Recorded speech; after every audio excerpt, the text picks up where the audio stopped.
Hello student, good morning. Today we will going to discuss about projectile. Projectile क्या होता है हमारे पास daily life के अंदर, इसका काफी ज्यादा यूजेज है। तो अभी हम डिस्कस कर रहे हैं अबाउट ए प्रोजेक्टाइल के बारे में। तो देखो प्रोजेक्टाइल हमारे पास क्या होता है, इसको समझने के लिए हम पहले एग्जांपल ले लेते हैं कि जैसे सपोज करो आप एक ट्रेन के अंदर बैठे हैं, जैसे कि ये आपके पास एक ट्रेन है और एक ट्रेन के अंदर आप बैठे हैं और आपने सपोज करो एक बनाना खाया और बनाने के छिलके को आपने क्या किया है, ऐसे खिड़की से बाहर ऐसे फेंका, मीन्स उसको कुछ वेलोसिटी दी आपने और उसको इस तरह से आपने फेंका। तो देखो वो अर्थ के सरफेस पे तो आएगा ही। तो यहाँ पर देखो प्रोजेक्टाइल में काफी इंटरेस्टिंग टॉपिक है आपके पास ये कि वो कितनी दूर जाके गिरा।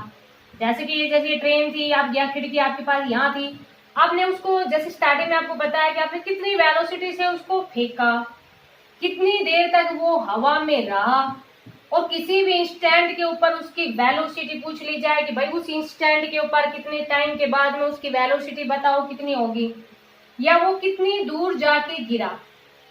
मीन्स जैसे कि ये इसको हम हॉरिजॉन्टली रेंज कह देंगे। तो यही अभी हम डिस्कस करेंगे। तो एक काफी इंपोर्टेंट टॉपिक है ये और डेली लाइफ के अंदर इसका काफी यूजेज होता है। तो देखो प्रोजेक्टाइल का means name given to a body, उस बॉडी को नाम दिया गया है कि उसको कुछ वेलोसिटी दी और body move in two dimension only under the action of gravity, उसको हम क्या कहते हैं, प्रोजेक्टाइल कहते हैं। देखो इसकी डेफिनेशन लिखते हैं तब आपको और अच्छे से समझ में आ जाएगा कि projectile is name given to a body. Projectile is a name given to a body, उस बॉडी को नाम दिया गया है विद सम इनिशियल वेलोसिटी, या हम ये कह देंगे throw with some initial velocity, throw with some initial velocity and allow to move in two dimension under the action of plane की बात कर रहे हैं, मोशन इन प्लेन। जो चैप्टर है वो हमारे पास क्या है, मोशन इन प्लेन। तो टू डायमेंशन की बात कर रहे हैं, move in two dimension under the action of gravity alone, under the action of a gravity alone. यहाँ पर ओनली हम किसकी बात कर रहे हैं, एक्सेलरेशन ड्यू टू ग्रेविटी की बात कर रहे हैं कि एक्सेलरेशन ड्यू टू ग्रेविटी के कारण ही उस, जैसे मान लीजिए प्रोजेक्टाइल किसी भी बॉडी को नाम दिया गया है कि जब उसको कुछ वेलोसिटी दी और कुछ वेलोसिटी देने के बाद में जो और allow to move in two dimension, ऐसे वेलोसिटी दी और टू डायमेंशन के अंदर वो बॉडी है वो मूव कर रही है और under the action of gravity alone, सिर्फ किसके कारण, एक्सेलरेशन ड्यू टू ग्रेविटी के कारण, उसको किसका नाम दिया है, प्रोजेक्टाइल का नाम दिया। फॉर एग्जांपल जैसे कि अभी आपको बताया कि एक बनाना है, उसी को आपने फेंक दिया, या आपके पास जैसे कि सपोज करो a body drop from A, for example कुछ भी एग्जांपल लगा लेना इसके अंदर, a body drop from moving train, drop from a moving train, कि बॉडी को आपने फेंक दिया मूविंग ट्रेन से बाहर, मतलब जैसे कुछ भी चीज को खाया और खिड़की से ऐसे फेंक दिया। या बस के अंदर बैठे हैं तो बस के अंदर कुछ भी चीज खाई और खिड़की के अंदर से ऐसे फेंक दिया। या एक बुलेट है, जैसे कि वो राइफल से जैसे ऐसे जब ट्रिगर दबाते हैं तो वो बुलेट भी तो ऐसे करती है ना, इस तरह से जाती है तो आपके सरफेस के ऊपर तो गिरती है। तो इस तरह के कितने भी एग्जाम्पल आपके पास हो सकते हैं। तो प्रोजेक्टाइल आपको समझ आ गया होगा कि प्रोजेक्टाइल उस बॉडी को नाम दिया गया है जिसको कुछ स्टार्टिंग में वेलोसिटी दी जाए, उसके बाद में वो body only under the action of gravity के कारण ही वो बॉडी मूव कर रही है, उसको हम क्या कहते हैं, प्रोजेक्टाइल है। ठीक है बेटा। अब यहाँ पर देखो प्रोजेक्टाइल के अंदर ये हम लेके चलेंगे या हम अज्यूम करके चलेंगे कि there is no air resistance, कि हवा का कोई इफेक्ट नहीं था। नहीं तो आपके दिमाग में आ रहा होगा कि सपोज करो हमने कुरकुरे का पैकेट ही खाया और कुरकुरे के पैकेट को हम ऐसे फेंकते हैं तो वो तो पता नहीं कैसे घूमते हुए चला जाएगा, अगर एयर होगी तो इस तरह का उसका पाथ भी नहीं रहेगा, जैसे कि अभी आपको बताया था। तो यहाँ पर हम ये लेके चलेंगे कि there is no air resistance, कि कोई भी एयर रेजिस्टेंस नहीं है। ओनली जो इफेक्ट है वो किसका है, एक्सेलरेशन ड्यू टू ग्रेविटी का है। और इन हॉरिजॉन्टल डायरेक्शन के अंदर, जैसे कि हम बात करेंगे, इन हॉरिजॉन्टल डायरेक्शन के अंदर एक्सेलरेशन है वो हमारे पास कैसा रहेगा, constant. Acceleration constant means there is no change in velocity in horizontal direction. जैसे कि उसको कुछ वेलोसिटी दी तो सिर्फ वही वेलोसिटी दी, वही वेलोसिटी रहेगी। हॉरिजॉन्टल डायरेक्शन के अंदर कोई वेलोसिटी चेंज नहीं रहेगी, या हम ये कह देंगे कि there is a uniform velocity in horizontal direction, कि यूनिफॉर्म वेलोसिटी रहेगी किसमें, हॉरिजॉन्टल डायरेक्शन के अंदर।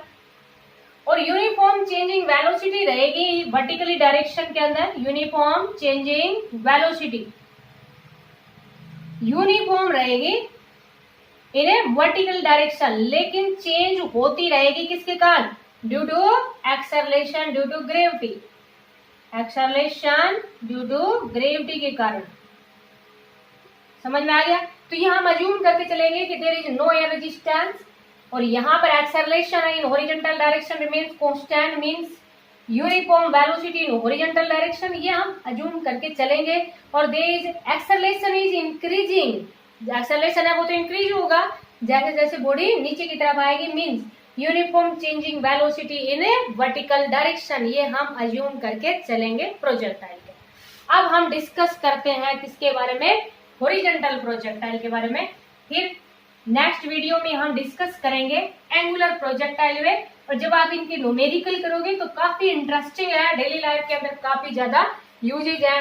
कि जैसे कि मान लीजिए क्रिकेट का मैच ही है, उसमें आप देखते होंगे कि बहुत जल्दी बता देते हैं कि कितनी वेलोसिटी के साथ, मीन्स बैट से कितनी वेलोसिटी के साथ ये स्ट्राइक की बॉल ने, मीन्स कितनी स्पीड से ये बॉल आई, कितनी दूर जाके गिरी, तो वो सब हमारे पास अभी है, हम डिस्कस करेंगे प्रोजेक्टाइल के अंदर। काफी इंटरेस्टिंग टॉपिक है आपके पास ये। तो पहले हम डिस्कस कर रहे हैं अबाउट ए हॉरिजॉन्टल प्रोजेक्टाइल के बारे में। हॉरिजॉन्टल प्रोजेक्टाइल, तो देखो बेटा, ये कुछ बच्चों को प्रॉब्लम होती है लिखने के लिए कि हम क्या लिखें। आप समझा करो, जैसे कि पर वीडियो से समझा करो, फिर आपके पास बुक होगी, उसमें बुक में समझा करो। सारी चीजें लिखने की नहीं होती, बहुत सारी चीजें आपके समझने की होती है, मेन चीजें हैं वो लिखने की होती है। तो जैसे कि हम हॉरिजॉन्टल प्रोजेक्टाइल की बात करते हैं, हॉरिजॉन्टल प्रोजेक्टाइल, देखो नाम से ही पता चल रहा है, हॉरिजॉन्टल प्रोजेक्टाइल मींस प्रोजेक्टाइल तो अभी आपको बताया था। हॉरिजॉन्टल का मतलब क्या है कि एक बॉडी को कुछ वेलोसिटी दी हॉरिजॉन्टल डायरेक्शन में, और उसके बाद में uniform changing velocity in vertical direction. तो जैसे कि मान लीजिए इन प्लेन की बात कर रहे हैं, मींस 2 डायमेंशन की बात कर रहे हैं। तो जैसे कि एक बॉडी थी, उसको कुछ वेलोसिटी दी, इनिशियल वेलोसिटी दी, उसके बाद में वो कुछ देर हवा में रही, क्योंकि उसका जो पाथ है, अभी हम पहले रिप्रेजेंट कर देते हैं कि पाथ है वो पैराबोलिक पाथ होगा। मैथ के अंदर आप पैराबोला पढ़ोगे, मैथ के अंदर इस तरह से आप पैराबोला पढ़ोगे, ये इस तरह की जो शेप होती है उसको हम पैराबोला कहते हैं। ये पैराबोला भी हो सकता है, ये पैराबोला भी हो सकता है, इसको राइट हैंडेड पैराबोला बोलते हैं, इसको लेफ्ट हैंडेड बोलते हैं। या अगर मान लीजिए इस तरह का पैराबोला भी हो सकता है, ये वाला पैराबोला भी हो सकता है, ये वाला भी हो सकता है। तो इस तरह की जो शेप होती है उसको हम पैराबोला कहते हैं। और ये मैथ के अंदर आप पढ़ोगे पैराबोला की इक्वेशन इस तरह के, जितना फिजिक्स में यूज है वो हम अभी आपको बता रहे हैं। कि जैसे कि स्ट्रेट लाइन की इक्वेशन आपने देखी है ना, इस तरह की जो इक्वेशन होती है उसको स्ट्रेट लाइन की बोलती है। ऐसे अगर इस तरह की इक्वेशन होती है तो उसको हम पैराबोला बोलते हैं। तो पहले ही हमने डायग्राम रिप्रेजेंट कर दिया, क्योंकि अभी इसका जो पाथ अब निकालेंगे तो पाथ है वो हमारे पास किस टाइप का आएगा, पैराबोलिक पाथ आएगा। तो पहले हमने इसको रिप्रेजेंट कर दिया है figure.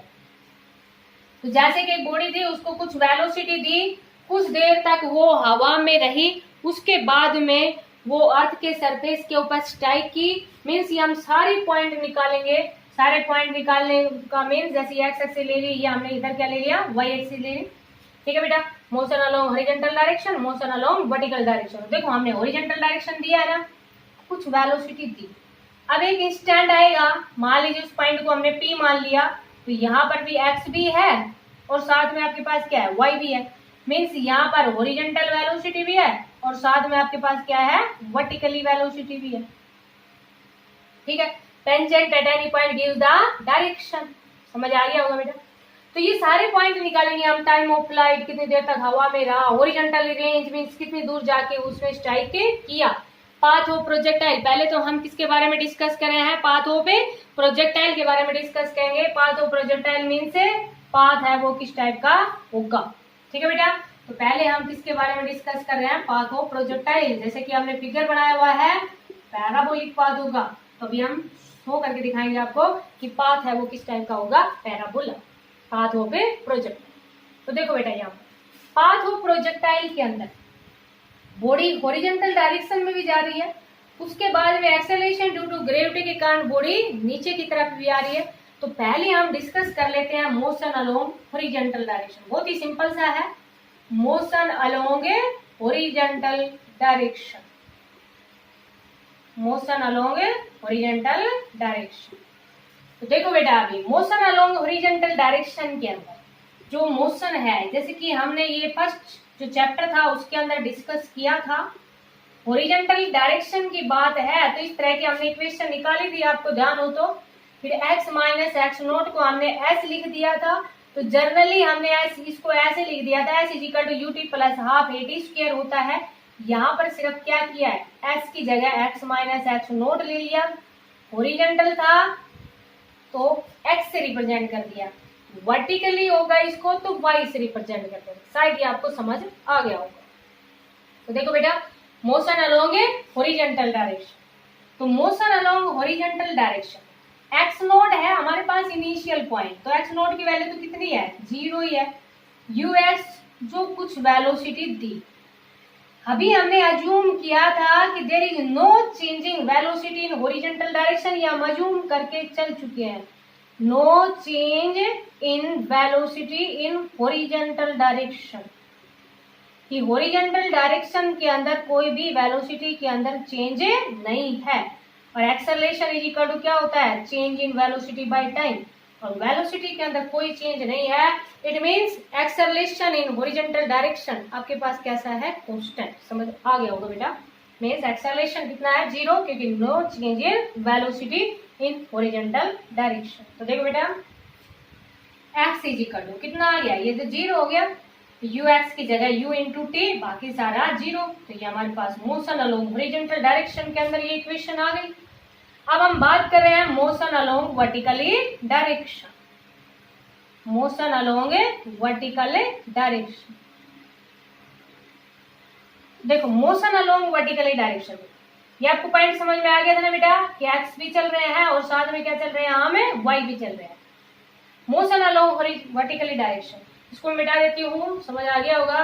X is equal to u t आया है यहाँ से हमें हमारे पास, तो वो हम यहाँ साइड में लिख लेते हैं, ठीक है बेटा।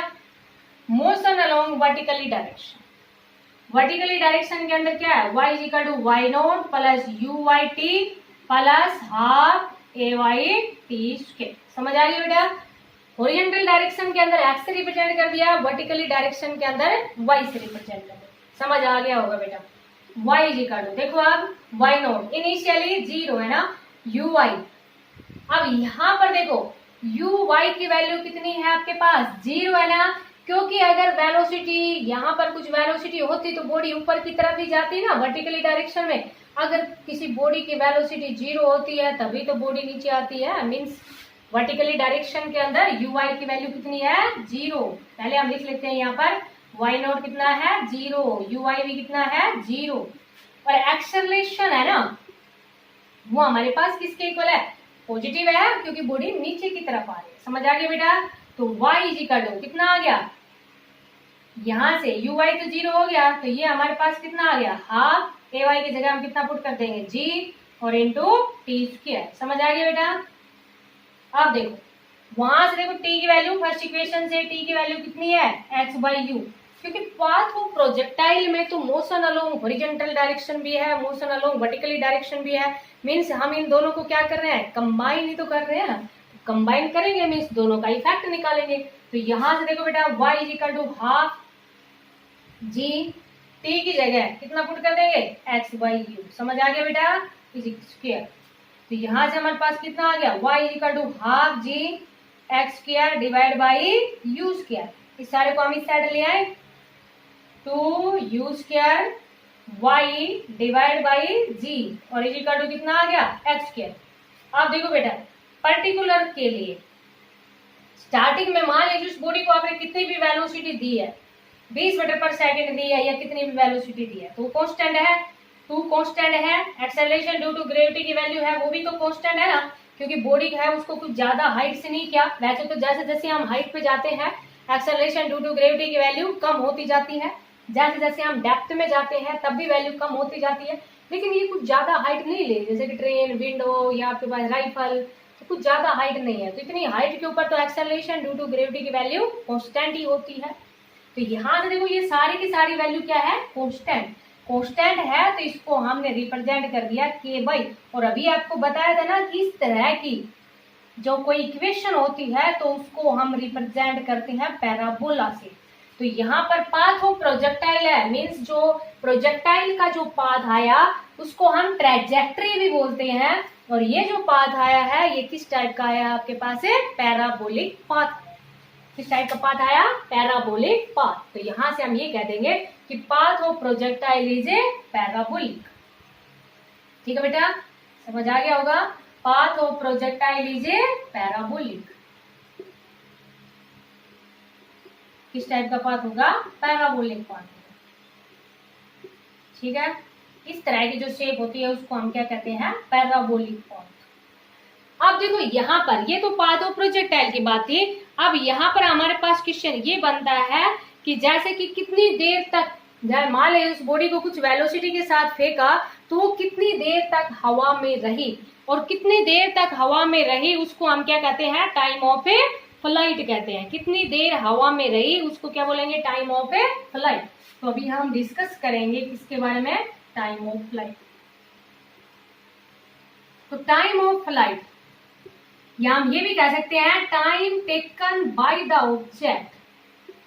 Time taken by an object या by a body, by an object to reach at a earth surface. Means time taken by an object to reach at a earth surface या to reach at a surface. ठीक है, means कितनी देर तक वो body हवा में रही। अब देखो यहाँ पर हम टाइम ऑफ फ्लाइट की बात करें, time taken by an object to reach at ground कह दे या to reach at a surface कह दे या to reach at a ground, आपको जैसे अच्छा लगे उस तरह से आप यहाँ पर यूज कर सकते हैं। ये बात पॉइंट आपको समझ में आ गई, कितनी देर तक वो हवा में रहा उसको हम क्या कहेंगे, टाइम ऑफ फ्लाइट। तो देखो बेटा ये कितनी देर तक हवा में रहा, तो कौन सी इक्वेशन ले लेंगे, मोशन अलोंग वर्टिकली डायरेक्शन, क्योंकि बॉडी नीचे की तरफ आ रही है ना, तो क्या ले लेंगे, मोशन अलोंग वर्टिकल डायरेक्शन। अभी हमने इक्वेशन लिख के देना, y इज इक्वल टू कितना लिखा था, y naught plus u y t plus half a y t square. समझ आ गया बेटा, अब देखो, अब देखना बेटा कि मैं समझ आ गया होगा, मिटा देती हूँ इसको क्योंकि बोर्ड हमारे पास छोटा है इसलिए। तो y की जगह तो हम क्या मान लेंगे भाई, कितनी हाइट से तो इसको फेंका ही होगा ना, ट्रेन थी या जैसे कि मान लीजिए जो बस भी है तो उसकी भी विंडो थी, वो कुछ तो हाइट पे थी ना, तो y की जगह तो हमने कितना मान लिया, h। y नॉट जीरो ही है, ui वेलोसिटी है इन वर्टिकली डायरेक्शन में, वो आपके पास क्या है, जीरो, क्योंकि बॉडी नीचे की तरफ आ रही है, तो ui की जगह कितना पुट कर लेंगे, जीरो। आप ay acceleration due to gravity, और t की जगह टाइम ऑफ फ्लाइट किस रिप्रेजेंट कर दिया, कैपिटल T से। ये टाइम हमें निकालना है ना, तो t square equal to 2h by g।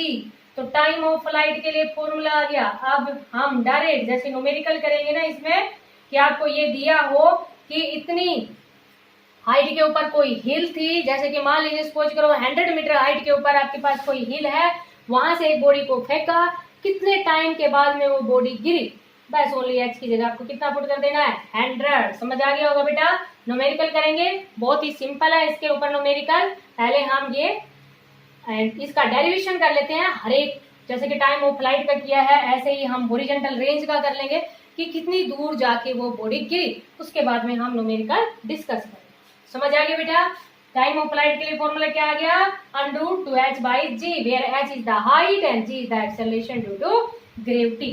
अब हम बात करते हैं हॉरिजॉन्टल रेंज की। हॉरिजॉन्टल रेंज, देखो हॉरिजॉन्टल रेंज हमारे पास क्या है कि वो बॉडी कितनी दूर जाके गिरी। अब देखो बेटा यहाँ पर आपके पास चॉइस है, कि या तो आप मोशन अलोंग हॉरिजॉन्टल डायरेक्शन निकाल लो, जैसे ये वाली रेंज है ना, इसको कुछ भी पॉइंट मान लो आप, यहाँ पर point A B C D कुछ भी मान लो आप, ए भी नहीं माना है तो ये मान लो इसको। तो ये ओ ए है, ये हमारे पास क्या है, हॉरिजॉन्टली रेंज, कितनी दूर जाके बॉडी गिरी है ग्राउंड के ऊपर।